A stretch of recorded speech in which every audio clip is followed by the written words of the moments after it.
యుద్ధం జరుగుతున్న సముద్ర మార్గం అన్ని దేశాల షిప్స్ కు ప్రమాదం, కానీ ఇండియన్ షిప్స్ మాత్రం సేఫ్ గా వెళ్తున్నాయి. ఎందుకు?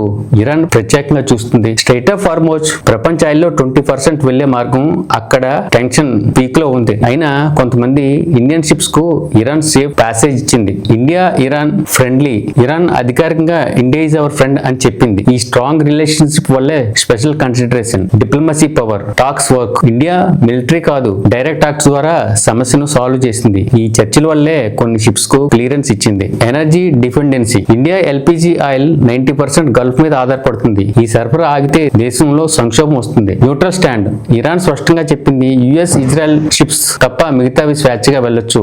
ఇండియా ఎవరి వైపు ఓపెన్ గా లేదు కాబట్టి ఇండియా హాస్టల్ కంట్రీ కాదు. Mutual benefits. Human relations. India Iran soldier కి సహాయం చేసింది, ట్రేడ్ కొనసాగిస్తుంది. ఇరాన్ కు ఇండియా ఒక కీలక భాగస్వామి. ఇది గివ్ అండ్ టేక్ రిలేషన్షిప్. ఇది కేవలం ఫ్రెండ్షిప్ కాదు, ఇది జియో పాలిటిక్స్, ఇది ఎనర్జీ సెక్యూరిటీ, ఇది డిప్లొమసీ పవర్. ఇండియా గన్ తో కాదు, టాక్ తో గెలుస్తుంది. హార్మోజ్ టెన్షన్ ఉన్న ఇండియా ప్లాన్ స్ట్రాంగ్. ఇదే రియల్ గ్లోబల్ స్ట్రాటజీ. ఇలాంటి పవర్ఫుల్ జియో పొలిటికల్ రీసెర్చ్ కోసం మన ఛానల్ ఫాలో అవ్వండి. TCR news academy channel subscribe చేయండి.